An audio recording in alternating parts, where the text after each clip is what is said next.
Welcome to my Bob Thurman podcast. I'm so grateful some good friends enabled me to present them to you.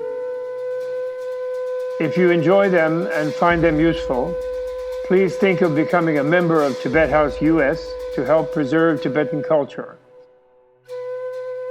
Tibet House is the Dalai Lama's cultural center in America. All best wishes. Have a great day. This is episode 305, Motivation of the Bodhisattva.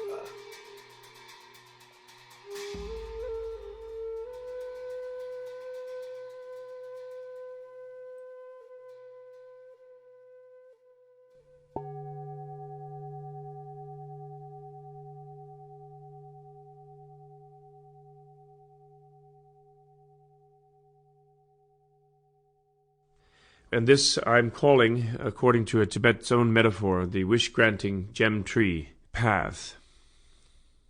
So let's begin by visualizing that.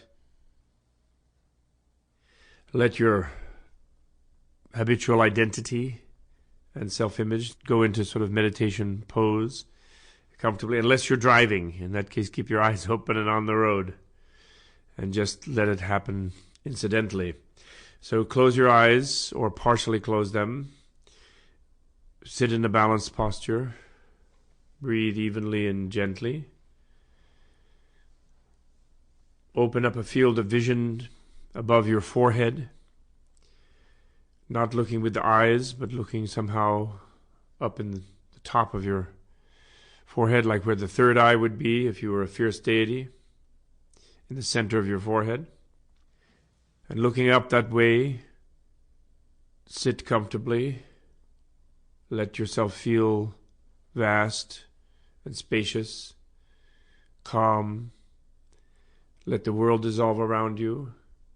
Whatever your habitual town and building and body and era and country and planet and continent, let these all kind of dissolve. Let yourself be sort of unsure where you are. Let it become a kind of gentle, spacious voidness, feeling of freedom floating. And then arise from that on top of the world, on a grassy bluff looking down over Lake Manasarovar, a giant crystal lake. You can barely see the far shores. You're at 13,000 feet. The air is clear and pure. There's fluffy clouds in the sky. In front of you is an island offshore, a jewel island with all kinds of mythic creatures prancing around, a kind of garden.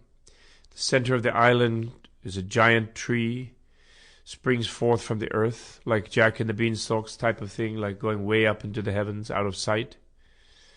This giant tree is glistening, made of jewel substance, luminous, like a Christmas tree, except in place of the Christmas ornaments, there are flowers, thrones, and on them are seated enlightened beings, human and divine. And each of you can create your own tree here. You can have Buddha. If you're a Tibetan Buddhist, you would have your own personal Lama or Guru or mentor, who would be dressed in the form of Guru Rinpoche or Dzongkhapa or Sakyapandita or Milarepa, Gampopa, Karmapa, or His Holiness the Dalai Lama. And then in his heart would be the Shakyamuni Buddha, the historical Buddha of 2,500 years ago. And in Shakyamuni Buddha's heart would be a little Vajradhara with his consort, blue, the sort of divine Buddha form, male and female. If you are a Christian, you might have Jesus there. Perhaps in his heart would be God on his throne. And perhaps Mary would be there. Perhaps in her heart would be Jesus. And perhaps in Jesus' heart would be some vision of God, esoteric vision of God. If you're a Muslim, you could imagine Muhammad being there. Or as a Muslim, you can't have an icon, but you can still think of the Prophet as he was historically in your own imagination. If you're Jewish, you could think of Moses or one of the great rabbis, Rabbi Akiva. If you're Hindu, you could have Krishna, or Rama, or Sita, Radha, the goddess Shakti, Shiva. If you're a Taoist, you could have Lao Tzu there, Zhuangzi. Or if you're a humanist, you could have Plato, Socrates, Pythagoras, whoever is meaningful to you, or you could have all of them there if you want to have all the pantheon of all the great teachers. You could have your teachers of this lifetime, your third grade French teacher, your history teacher, your civics teacher. Whoever was a meaningful person to you who opened your eyes, he taught you the alphabet, taught you how to do this or that, made you understand something new about your life, about yourself. Your parents could be there. In the presence of such a person, you feel secure. You feel they have a superior knowledge to yours. You feel that you have learned from them, you could learn from them. Whoever you want. I myself think of His Holiness the Dalai Lama, indivisible from all the teachers I've ever had, very kind teachers, Geshe Wangyal, Tara Toko Rinpoche, Serkon Rinpoche, Ling Rinpoche. My own personal sort of history, all the teachers, I see them all fused in one being who looks like His Holiness the Dalai Lama. In a way, having thought of all of them as his emanations. And then he has fused with Tsongkhapa, and then he has fused with Guru Rinpoche, and then he has fused with Shakyamuni Buddha, and then them fused with Manjushri and with Vajradhara. That's my own pantheon. Don't worry if some of them are unfamiliar to you. You put whatever is your pantheon so that you feel that you're in the presence of your highest mentors. And then you feel that they really are there. You don't just think you're having an unstable vision of them. You think of them as really being there in this wish-fulfilling gem tree. Giant tree that fills the whole space in front of you. Radiates jewel lights to you, and these beings are there, and they're looking at you, and they're saying, how nice. So-and-so is just meditating there. They're trying to pick themselves up by their own bootstraps, trying to contemplate, become more aware. They're traveling the path to enlightenment. What a wonderful thing, and they smile down at you. From their glistening smiles, light rays radiate and flow toward you. And those light rays are diamond, crystal, coherent light, laser, liquid, gentle though, flowing, ruby, emerald, topaz, sapphire, the spectrum flowing toward you, amethyst, liquid jewel light flowing into you, filling you up with light, making you feel energetic and buoyant, lifting you almost from your sense of heaviness, driving out of your mind your usual worries about your own self-identity and self-image, like I'm so-and-so, I don't only understand this much and that, your own self-imposed limitations, your own inner voice that talks to you and you think it's your voice or you think it's your mind that is thinking. These thoughts and habitual monologues inside are washed away by this Niagara of jewel light that flows down from this gem tree and fills you up in a glowing, glistening being. And you become your whole potential. Any sense that you have that, well, I'm going to listen to some teaching, I'm going to meditate, but of course it's going to be me doing it, I'll come out of it afterwards, and then maybe I'll go back later, but I'll be the same old me. That whole attitude dissolving, just floating out of you in the form of sort of dark, shadowy, little scuttly thoughts. And just sort of dropping your thoughts and just embracing the light and feeling good in it. Feeling everything is possible, feeling open to new understanding, feeling open to seeing your own faults in a new way and rising above them and using them to bring yourself into new virtuous qualities. And then you recognize around you, you notice in the field around you on this bluff that's looking over the lake out of which the great giant jewel tree springs. You notice that all beings are around you.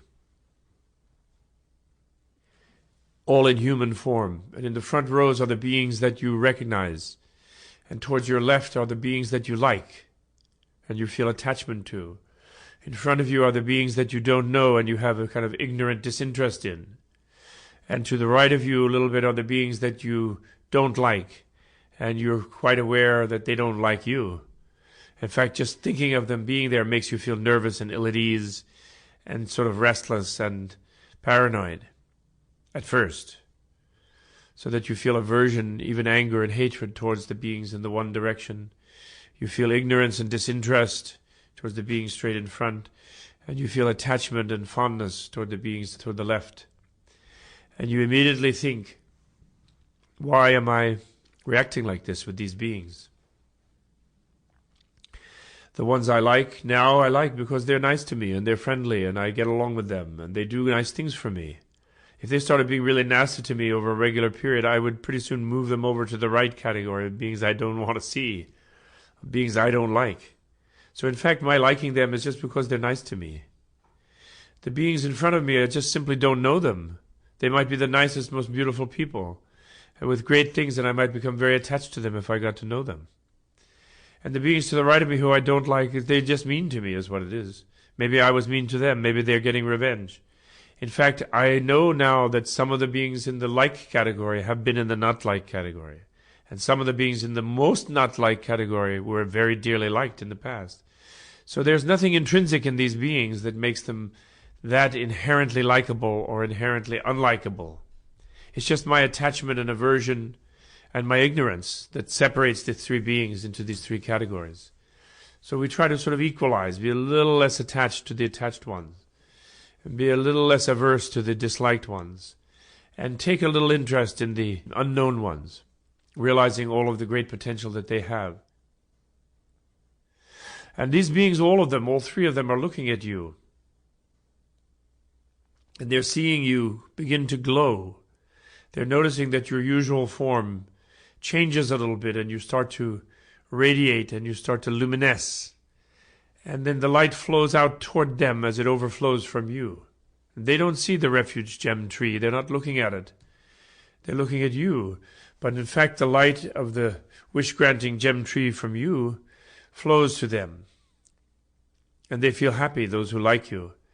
They feel interested and intrigued, those who don't know you.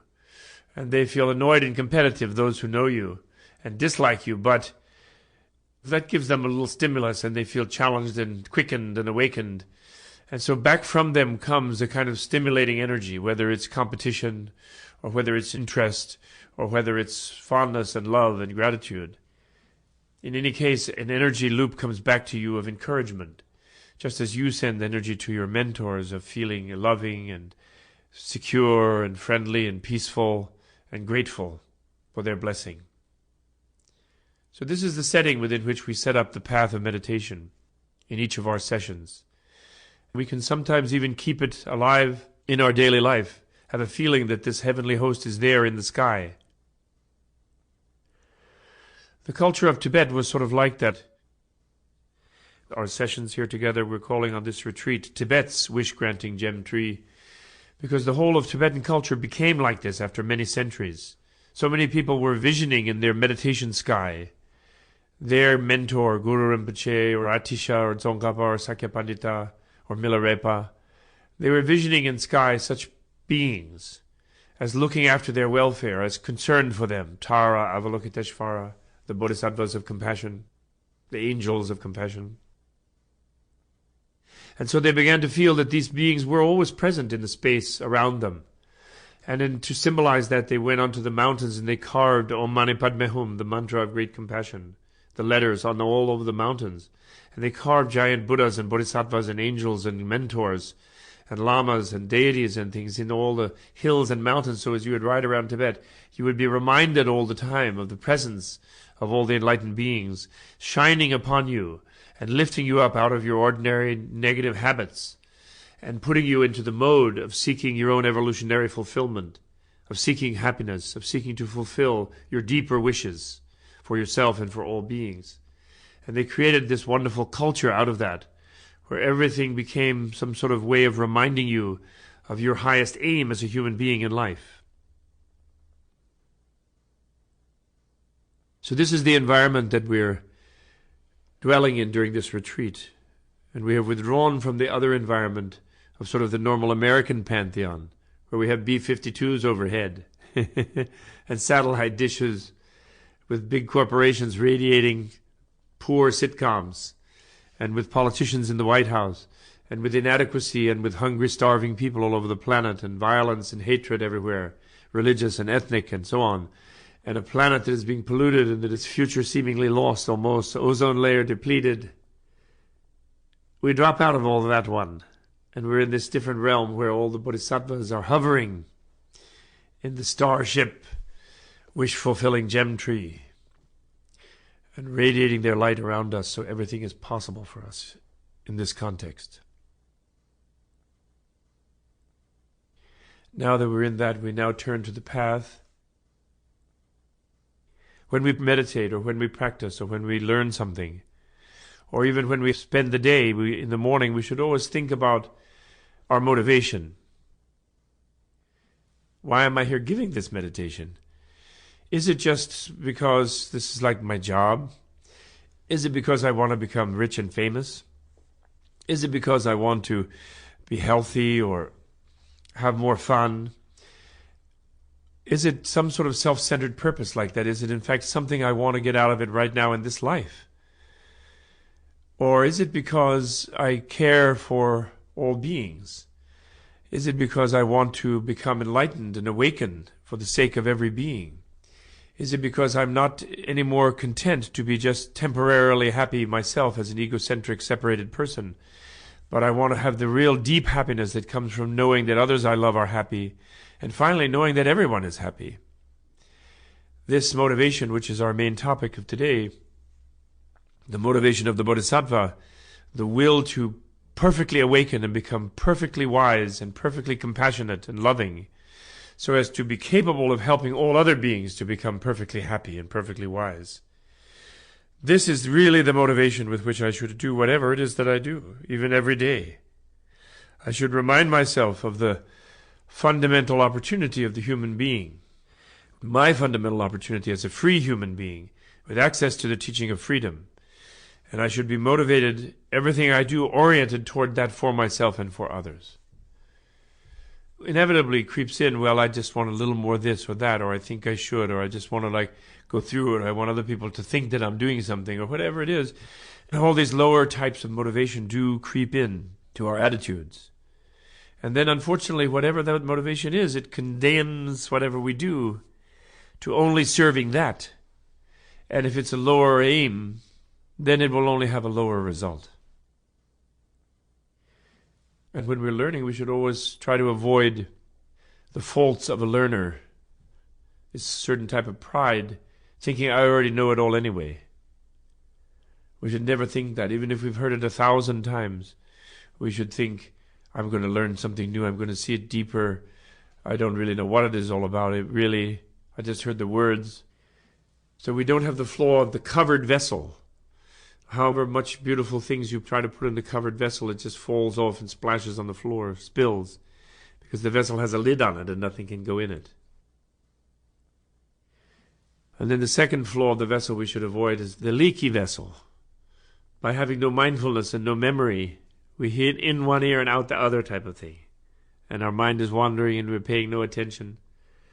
And then whatever great thing is poured in that vessel, it just leaks right on out. Then the third flaw of the vessel we should avoid is the poison vessel. It doesn't leak and it's open, but inside are mixed the poisons of egocentric greed, delusion, and hatred. And we're doing something to gain power, to gain revenge over some people, to be more powerful. We're doing something to gain profit, and so we're mixing it with greed. Or we're doing something to confirm our ignorance. We're just sort of finding new ways to rationalize our existing ignorance. So that would be the poison vessel. So we want to avoid all of these things. And be receptive, and be attentive, and mindful. Motivated by learning for realizing the aim of our human life, which is to become free and wise and loving. With that thought in mind, now we run through our arpeggio. Remember, we're learning these stages of the path as it were a kind of arpeggio, like a set of scales that you learn as a musician. And so the first set of scales lead up to the mind of transcendence, which we achieved yesterday. And there are 4 main notes in that arpeggio. And the first is appreciating our precious human embodiment endowed with liberty and opportunity. What a wonderful life we do have, free of major defects, with access to the great teachings of liberation and omniscience and awakening, with the time and the understanding and the assistance and the community that helps us put these into practice. So remember that note. Quickly hit it. I don't want to go back into it, because we have a lot of other things to do today. Then the second note is the immediacy of death. Remember that we shouldn't go on acting like we're going to be here forever, like we habitually do. We should recognize that we definitely will die. Just quickly sort of subtract ourselves, identifying ourselves as our body-mind complex that we attach our name to. Subtract ourselves from the relationships that we're in. Realize that we will die out of them. Possessions, friends, loved ones, name, fame, all will be gone. Superficial knowledge, all will be gone. Then reflecting the certainty that we don't know when we will die. So we could die at any time. Every moment could be our last. And then finally remember that when we do die, it is only the Dharma, freedom itself, reality itself, our knowledge of that reality, how we have incorporated those teachings of the nature of reality into our life through openness and generosity and patience and so on. Only those subtle, most inner qualities in our inner core of our being, in our souls, as it were, they will be the only thing to benefit us when we do die. The second note, combined with appreciating our precious human life, the fact that any moment could be the last, and that the essence of the moment is the deep inner condition of the mind, we turn to the third one, where we interconnect that moment, that infinite moment, to the cause and effect of karma, seeing how everything about our current moment is determined by all of our past evolutionary actions of body, speech, and mind, and that everything positive about it come from the positive actions, and what is negative about it is created by our negative actions. And therefore every action that we do now, even the subtlest thought, which is a mental action, as well as a word, as well as a physical action, leads to an infinite result in the future, either positive or negative, meaning that each little tiny thing in the present moment is infinite in its impact. Tremendous intensity in this, tremendous mindfulness of even the subtlest, most element in our being.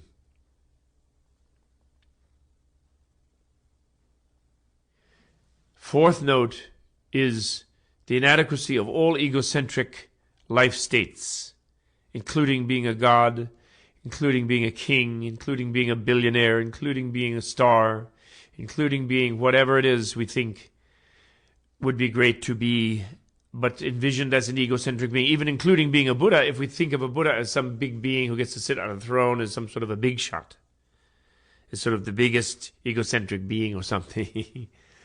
Buddha, meanwhile, being a totally selfless being. But we have notions of a Buddha naturally because we can't imagine a selfless being. It's unimaginable to us to think of how we could be here and yet just as well be all the other people here at the same time. And be all the people in the town and all the other people in the city and all the other people in the country and the state and the universe at the same time as being responsibly a particular person here, or several different persons here. That's inconceivable to us, such a vast cloud-like being. So naturally we are a being that is enclosed in our own little envelope of our senses, our eyes and ears and nose and tongue and skin, and with our mind imagining things a little more than that, but still we're basically enclosed inside this sheath of skin, this sheath of senses, and we imagine all other beings are like that. But here we reflect in our fourth note on the inadequacy of all states of such a being. If I think I'm something inside here, and the rest of the world is outside there, it will always defeat me. My struggle with the rest of the world, all the other beings, will always be a losing struggle. And this is the teaching of suffering. This is the teaching that samsara, the cycle of life based on self versus other, based on the false habit of absolutizing the self, thinking I'm it, I'm the one. This is the deep teaching of the suffering of all of that. This fourth note is therefore the deep acknowledgement that all states, even the seemingly highest states, are inadequate or fundamentally suffering. From the point of view of the higher happiness, relative to the higher happiness, the absolute happiness, the supreme happiness of enlightenment, of wisdom, of the wisdom of selflessness. Once we realize these four notes, preciousness of our human life endowed with liberty and opportunity, the immediacy of death, and essentiality of the soul at death, the Dharma soul, interconnection through cause and effect of evolutionary action, subtle and coarse, of everything, infinitely, and the suffering and frustrating inadequacy of all relative states of the egocentric being. Contrary to getting really super depressed, as you might think, we gain a great relief. We feel a wonderful, buoyant energy of transcendence. We excuse ourselves from all paltry ambitions to be rich or famous or powerful or muscular or beautiful or whatever it is that is just a temporary state or even divine. And we give up any ambition towards any of that. So therefore all of the things that we do to go and make money, to go and be famous, to go and be powerful, to go and have possessions, to be liked by many people, all of this sort of anxious activity that we nervously and expectantly do all the time based on these ephemeral goals that are ultimately worthless and ultimately unsatisfying. We're free of all of that. We can drop out. We can just pick up our begging bowl and just hang out and go on vacation from all of the worldly obligations. It is a tremendous thing. That is why monks and nuns are actually always smiling and cheerful. And why they have a kind of presence. People like to hang out with them because they don't have the same set of wants and desires that people who are seething with worldly ambitions have. So anyway, this is the mind of transcendence. We just kaleidoscoped it, what we achieved yesterday. Now you know it. So now you have it. And now you're kind of a free person spending your free time here today. Not because you're getting this or that, but because you're free. And you're just like enjoying the prospect of greater and greater freedom. So you feel happy. You feel relieved. When you think of your friends, and you think of your ambitious friends, studying and working and sweating and saving and investing and nervously looking at the internet, you realize that they're like insects in a way caught in a treadmill. There's ants in an anthill busily rushing, grabbing something and rushing over to the other place. Or bees running around grabbing pollen. Endlessly buzzing nervously, getting something. And you feel free of that. You realize the worthlessness of all of those aims. You feel relief. And you feel pleased because you really respect yourself now.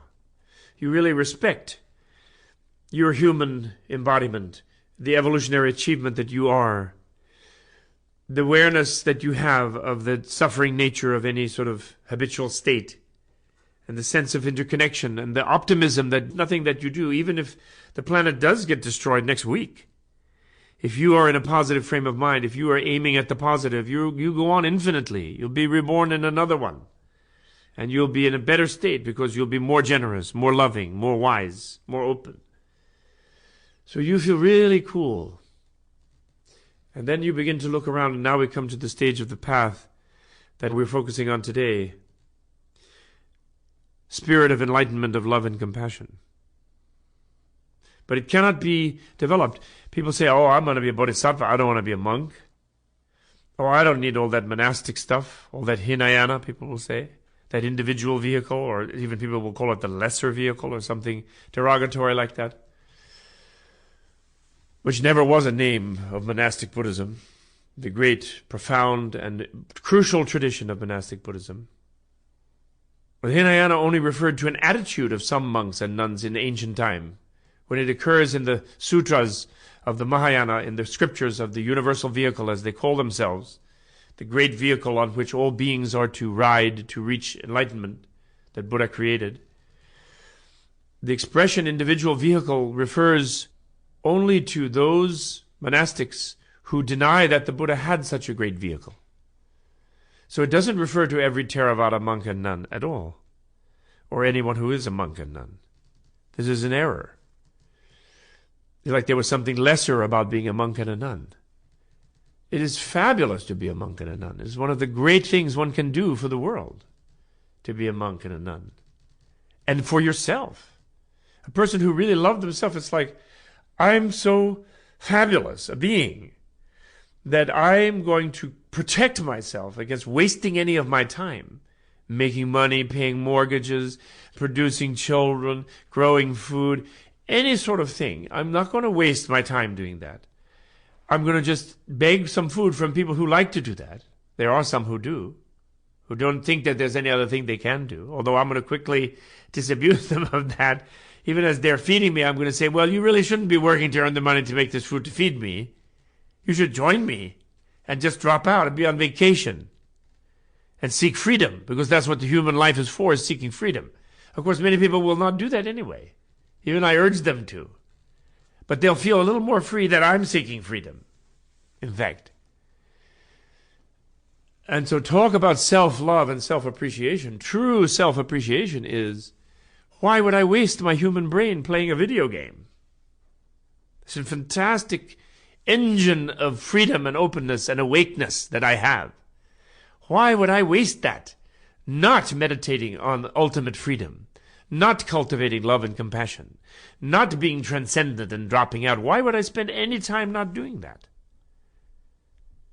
So being a monk and a nun is being good to yourself, avoiding many sufferings and many anxieties and many preoccupations that people have.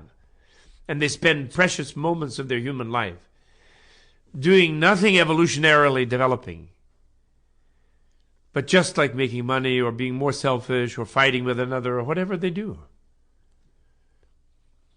So there is no Hinayana. It's a bunch of institutions or something like that. Absolutely not.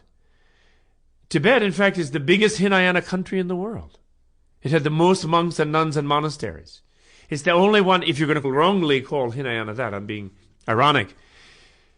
There are more Theravada monks and nuns in Tibet than in all the other so-called Theravada countries combined. Hinayana only meant, individual vehicle only meant some person, whether they were a lay person or a monk, it didn't matter, who had an idea that Buddha only taught a certain group of teachings, and that Buddha didn't teach the great teachings of love and compassion, except incidentally in terms of meditating on boundless love and so on, but didn't actually teach the Bodhisattva vehicle. The Buddha, who is referred to even in the Pali literature as a Bodhisattva before he becomes a Buddha, somehow didn't teach the Bodhisattva vehicle. So some people have that attitude. They become literalistic and they dogmatically attach to some texts that are purported to be the texts of the Buddha. And they say, oh, another text can't be. Buddha couldn't have done something round the corner that we didn't see. And then that's called Hinayana, I mean, kind of narrow-minded attitude. Thinking that the Buddha is not this amazing being that can do whatever it takes, that teaches anything that beings need to be liberated. Not the founder of a dogmatic institution, some religion, but the ultimate teacher, the ultimate educator, who, having realized that beings can find their freedom and make their life fulfilling and achieve their happiness by learning only, by cultivating their understanding only, was forced to be an educator.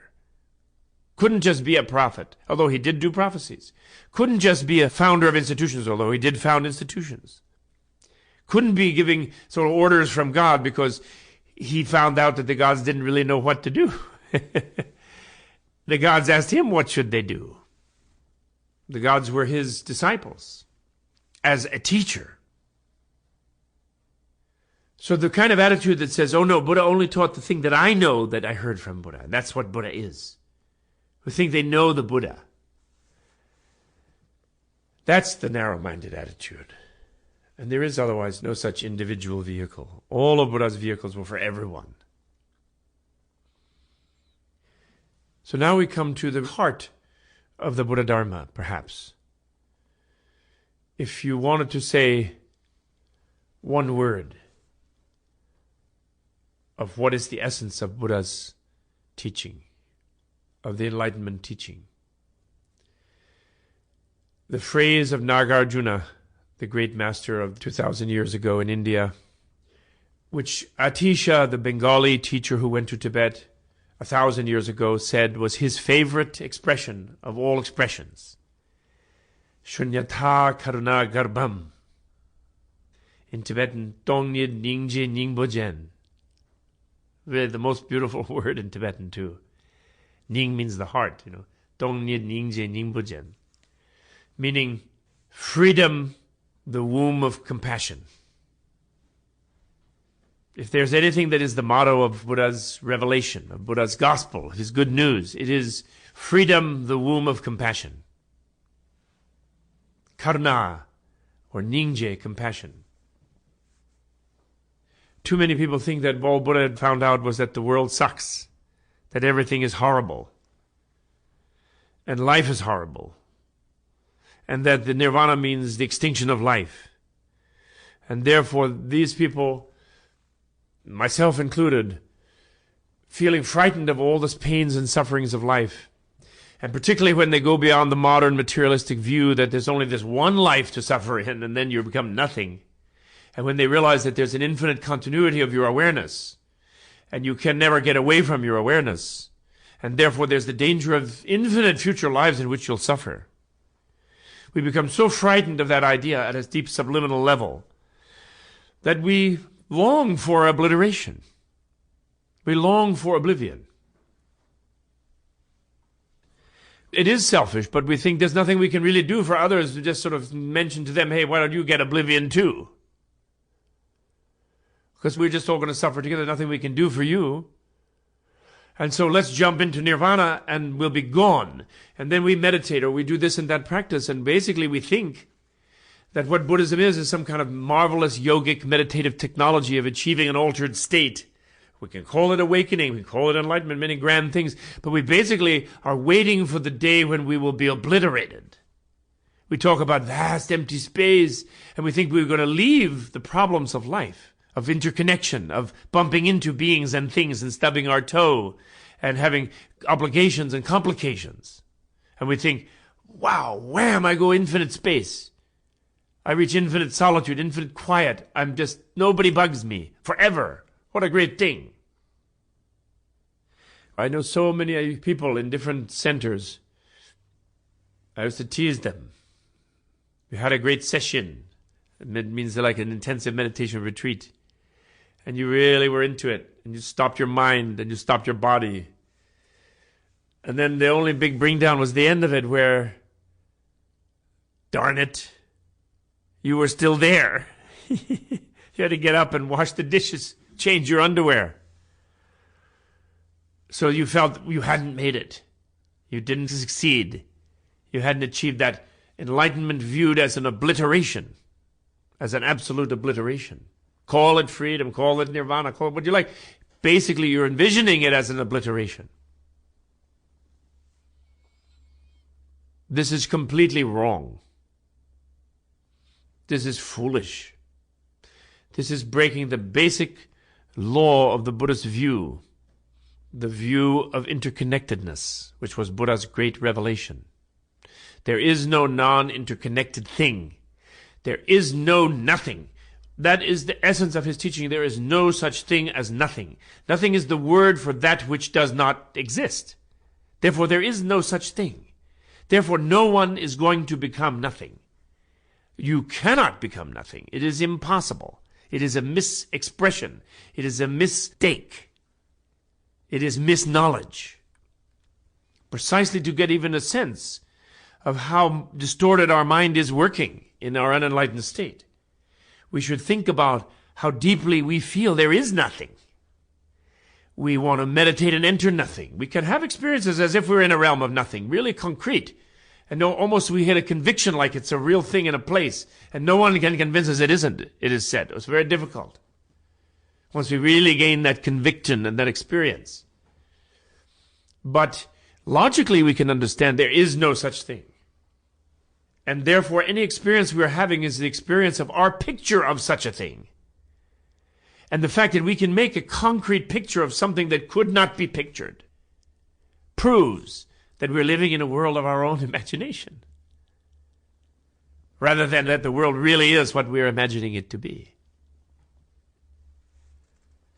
So there is no nothing nirvana. Emptiness is not nothingness. Voidness, freedom, these terms refer to precisely the fact that there is no absolute thing in itself, within things, that is the essence of them. It refers to the fact, therefore, that all things are totally interrelated. There's nothing in us that is not related to other things. No mind that is not related, no speech, no body, no physical thing, no soul that is not related. There is nothing in us that is not related to everything else. That's what emptiness means. We are empty of any isolated essence, of any non-connected essence. We are free of any such non-connected, isolated, alienated essence. That is what it means. Therefore, enlightenment is realizing that. And therefore, enlightenment is realizing our inexorable interconnectedness. The vast space is nothing but the surface of the relations of all things. All of the interconnected things are emptiness. Therefore, emptiness is the womb of compassion, meaning that realizing that emptiness, we are freed of the delusion that we have carried from beginningless time, that there's an essence in us, an absolute one thing that's apart from everything, that is the real us, that we can sort of get back into and withdraw into and get away from all of the burdens of connections and obligations. And when we get rid of that sort of absolutized place of self, what it gives birth to is that we don't find an absolute isolated place of self, which is a nothing. Of course not. That's only the last trap. We break through nothing, which is our last reification in a way. We break through it and we find we are face to face with everything. Being face to face with everything, that aspect of everything that is most compelling of our attention are the other living beings. Especially the ignorant ones who are suffering, who think of themselves as something isolated from the rest of the world and are therefore in struggle with the rest of the world, who don't know their own emptiness, who don't know their own reality and freedom, and who think they are bound in their struggle to get away from their bondage of connection into some absolute self-center that is apart from everything. And they attract our attention because they are these points of agony and suffering. Even if they're human, this relatively relaxed, or divine, if they're in the lower states, they're like deeply compressed, agonized suffering, which we think of in metaphors of burning or freezing or being crushed or dismembered and cut and severed and chopped. You know, like the hell visions. And so those beings who are suffering those things become completely compelling because our mind through emptiness expands vastly and embraces them as us. And their suffering is ours at that point, although fortunately, because we know reality, because we don't leave emptiness, because freedom is infinite, we're solidly within that emptiness in a way, or we solidly are that emptiness. Therefore, we can bear being aware of their theaters of agony as if they were virtual realities. We know they are virtual realities. Because we can therefore defy the supposed law of subjectivity by the fact that when we know the suffering of other beings, it's a virtual reality where we see them essentially, in a sense, free of it, while desperately writhing in their constantly self-reinforcing conviction of being trapped in it. Even all of their elements that are wound up in that tight tension still are ultimately space. They're free. It's like the space between the cells is like vast bliss. We see it in binary double vision in a way. We see them as suffering, realizing how awful it is for them and therefore completely dedicated through compassion to helping them become free. And yet, we're not dragged into their suffering because we also see a deeper reality within them as well as everything else of bliss. So here, enlightenment is not an escape. Enlightenment is not some sort of obliteration. Enlightenment is fully being here now, but the now is of infinite duration, and the here is of infinite extension. It is not a here now that is an isolated, private moment of my own. It is a here and now that includes all the vast sky full of mother living beings. So that is Shunyata Karuna Garbham, voidness or freedom, the womb of compassion. And that compassion is our topic today.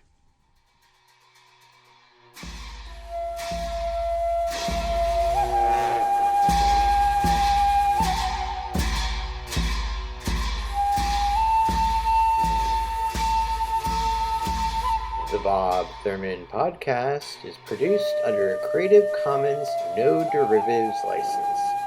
Please be sure to like, share, and repost on your favorite social media platforms. This recording is an excerpt from the Jewel Tree of Tibet, available through Sounds True. Music for the Bob Thurman podcast is generously supplied by Tenzing Chogyal. To learn more about the work and music of Tenzing Chogyal, please visit his website at tenzingchogyal.com. Thanks for tuning in, and Tashi Delek.